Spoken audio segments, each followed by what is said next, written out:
yourself sometimes how crazy you are taking out this far into the mountains. And it's really something special being out here, I think. The remoteness, the silence, the eeriness. It's special when you're by yourself.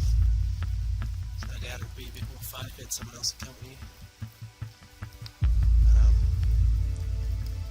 Yourself. It's less noise. Just being out here. It's just sensation. The weather changes constantly, all day it's changing. Just saw a deer.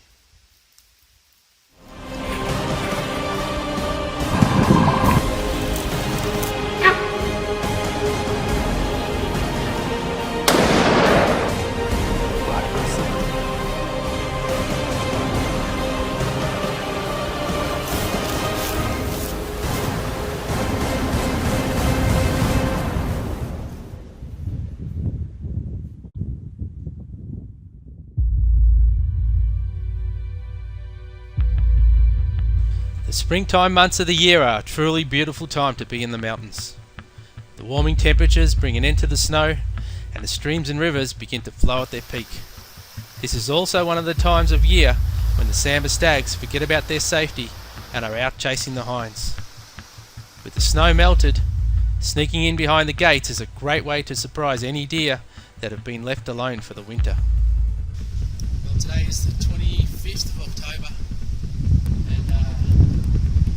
I rode in, it's taken 4 hours to get in here, 12 k's, the bike, the trailer, the backpacks. Finally got up here, been around about 1500 metres, there's still snow around which is surprising. It's supposed to be 24 or something down in Melbourne today, but finally made it, so I'm quite happy to get ready and get going. It's 10 to 4 now. There's no one around at all. No one's been here, no one's coming in. Oh, hell of a mission, absolute hell of a mission. First time out after my knee operation. So I'm pretty keen to get out and have a look around.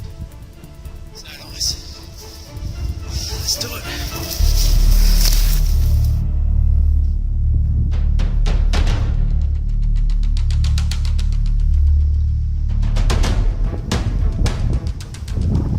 Back in episode 1, I sustained a fractured arm from falling off a ledge, and after returning home it was soon clear that I had done some damage to my knee as well. Unfortunately, this meant missing out on most of the 2016 season, but coming out here again was just what I needed, and even though it was late and I was wrecked from the trek in, I could not wait to see what was around.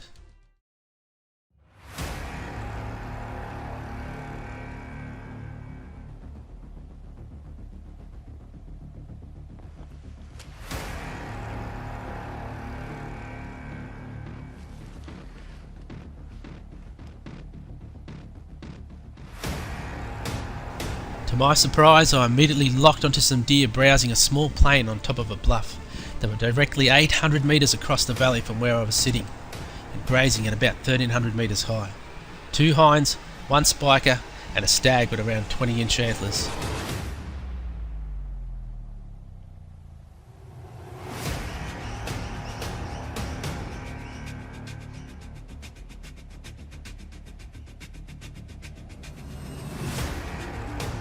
I could not believe my luck as I thoroughly searched them in hope of picking up a mature stag. They had obviously had no hunting pressure on them throughout the winter and seemed quite relaxed feeding on this north side face. Before I came on this trip, I decided that the only deer I was going to take was a mature stag, so there was no need to try and get any closer to them before dark. This was because it had only been 10 weeks since my knee operation, and being by myself up here meant that I could not risk any further injury or turmoil just to shoot a deer for the camera.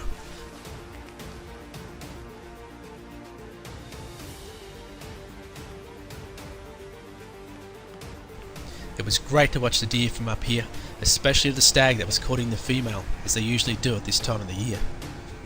He stayed close, keeping an eye on her position at all times, and any time the spiker came near, he chased him away.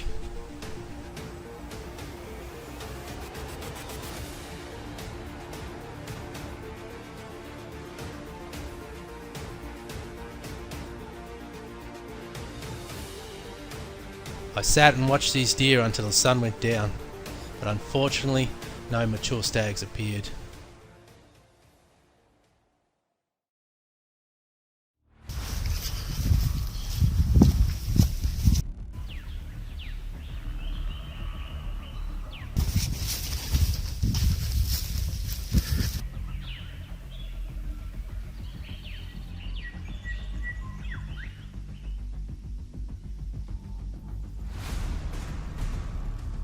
Completely tired from yesterday's adventure, I missed the alarm to get up before light. I had planned to get to my glassing position before the sun came up so that I could spy any deer coming up to bed for the day. I hightailed it across the plain where there was some nice sign and then headed over the bluff hoping to pick up a deer. Unfortunately, the sun was coming up too fast and I did not make it in time. So there was no other option but to sit there and keep looking.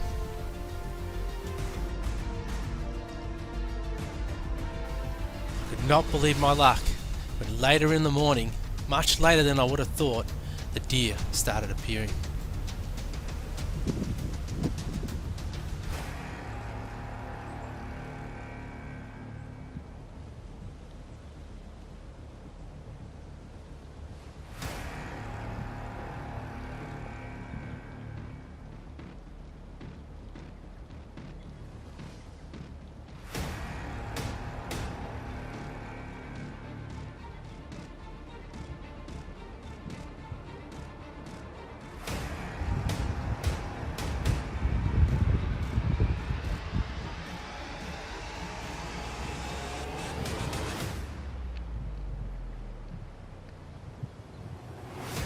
While watching the hind 200 metres below me, I could make out some movement in the bushes to the left, where another large animal was lurking.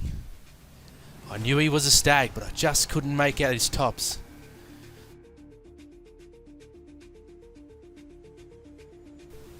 Until finally, he moved out into view. Another small stag. Good to see, but again, not what I was looking for. Once again, I've learnt something new, and this has taught me that sambar do not always bed at the same time each day. It really goes to show that you never stop learning about these elusive animals. It's 7 o'clock in the morning now. I love watching those females, just keeping an eye on them, just looking at their body movement, seeing what they're doing. Right down to the bottom of this valley.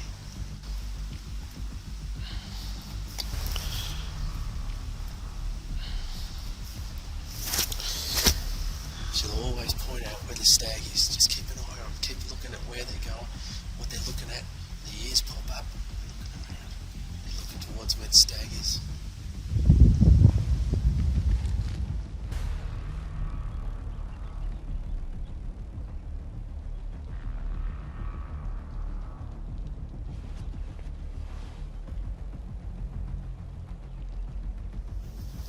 That stag's not very big.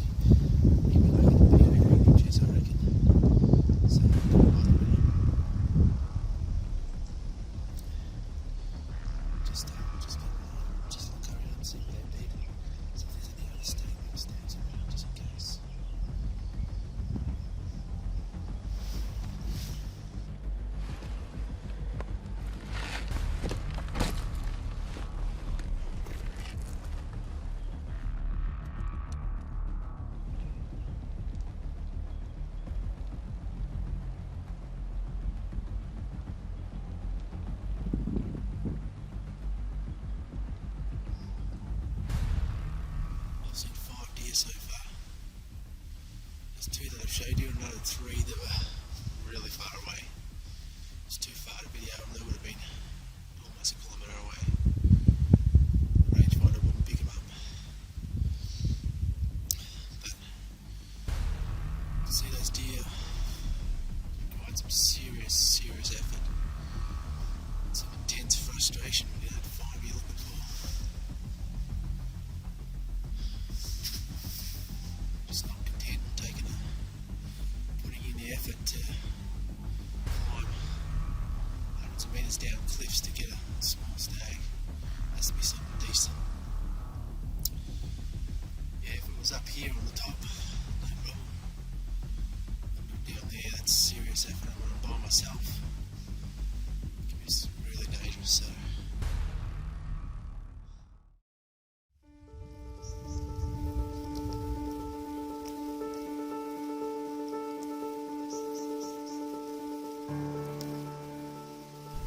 A sambar hunter spends a lot of time thinking, sometimes overthinking.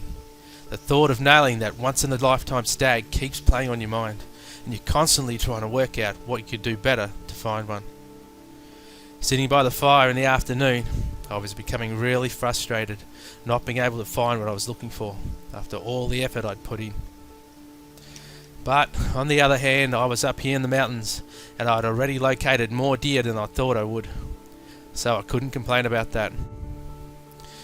Then, just as I started to relax and take it all in, the unexpected happened. Just been out here.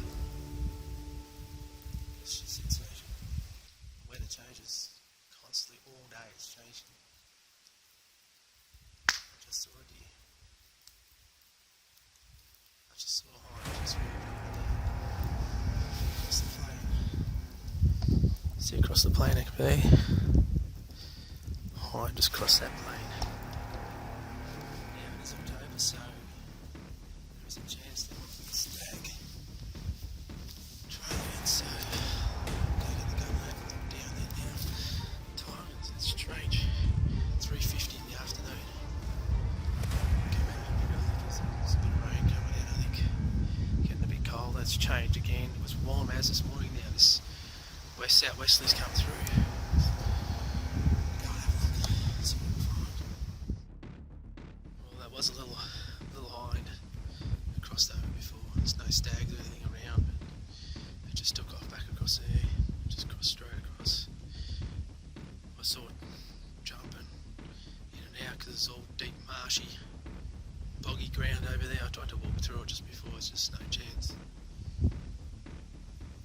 Yeah, it's good to see. Good to see the deer. I'm not scared to come out and about a bit more during the day. If it's remote areas where there's no hunting pressure, I guess. Obviously the weather changing, that makes a massive difference.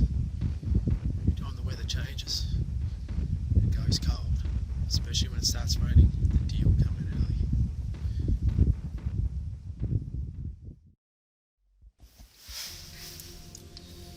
Well, this is my little tent. I've taken on the hike. Back in. It's pretty tiny in here. All my gear down here. My gun underneath. My camo stuff. Blow up for a pillow. All my food's in there. Food's out the side. There's not much more you can do. Make it as small and tight as it possibly is, so you can get it up here. You just make do. Make do. Find yourself a big stag. The next morning, I searched a new area without any luck. The wind would just not cooperate.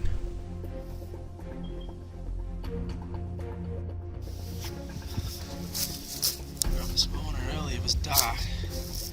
Maybe shoes at the back, put them on. Walking all day, I wonder why my shoes are so hard. Just my shoes are crap. I was just taking off, just putting my pajamas on underneath, I left them on. Oh, my thermals underneath. It's so cold. And then I just went to take them off, realised that I don't have my bloody inner soles in there. Pulled them out last night to dry. What a big wind.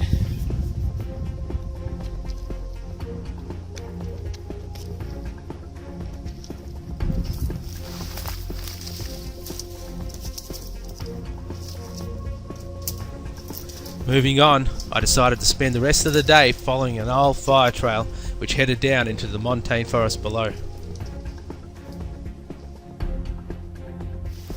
As the bush got thicker, it was harder to search ahead.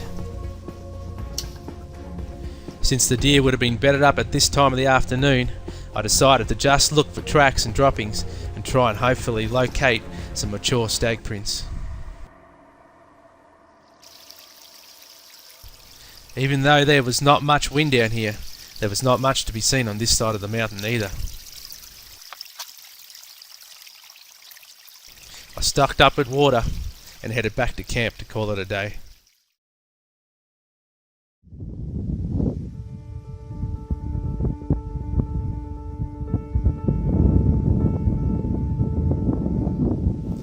The next morning the wind had changed yet again, so I decided once again to drop right off into the forest below.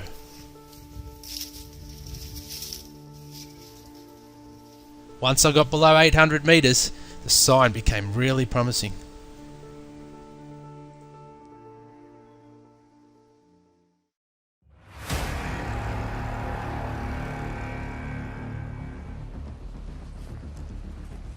Then, just as I rounded the next gully, I brought my binoculars up to my eyes and could not believe that a full-size stag was taking up the whole lens. He was looking straight at me, but with his tail down, he was not alarmed. I slowly hit the deck, and through the trees, I tried to assess the size of his rack. Such a magnificent animal with a beautiful coat was just 45 metres from me. If I had my bow, I could have easily taken him. He stood there and stared in my direction for 10 minutes while chewing his cud. Then, finally turned and faced straight ahead. I finally got a good look at his rack. Wasn't exactly what I was after again, but this was so good to watch.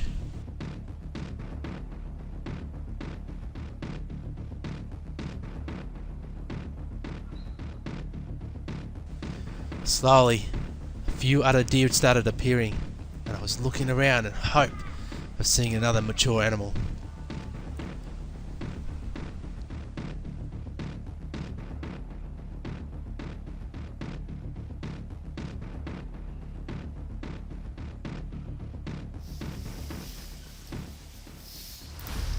There's 4 deer up there, 3 females, 1 stag.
get out of there and back at the 14 k's an hour. It's just, it's got to be. Anyway, that brings us to the end of this episode. Good hunting to everyone. See you next time. Solo Sambar.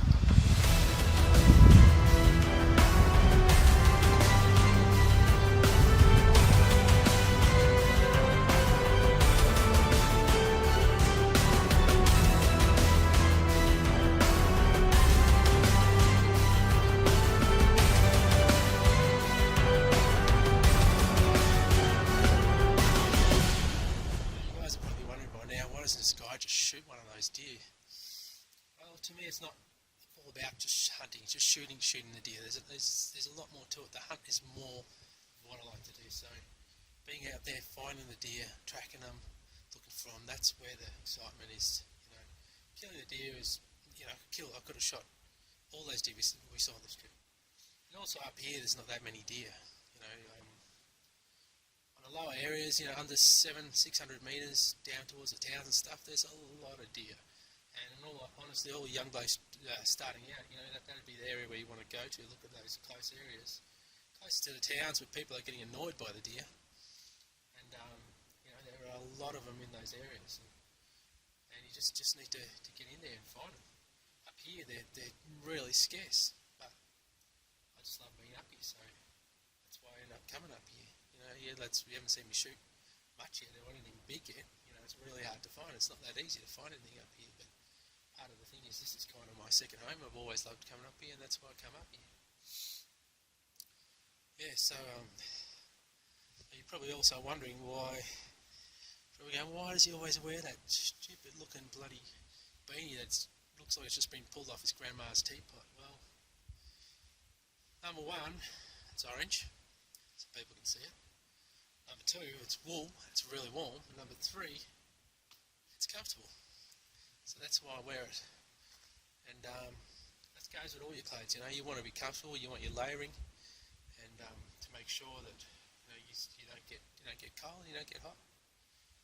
And yeah, so in one of these episodes, I'll take something, and I probably will go down and just show you how much easier it is to see deer down the bottom and take something down there, maybe in the coming months. So that's it for this trip, and we'll see you in the next episode. Sambar Deer.